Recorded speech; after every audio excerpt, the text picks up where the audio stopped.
To'satdan bir fikr keldi. Sizga savol. Odamlar bilan muloqot qilganingizda tabassum qilib gaplashasizmi yoki xo'mrayib gaplashasizmi? Hech e'tibor berganmisiz? Izohlarda qoldiramiz.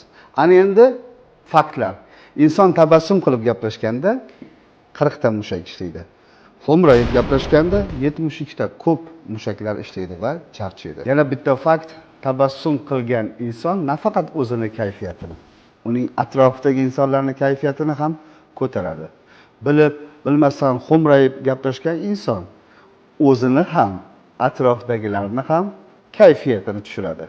Bugundan boshlab bir marafon e'lon qildim o'zimga, sizlar bilan birga shuni birga olib bormoqchiman.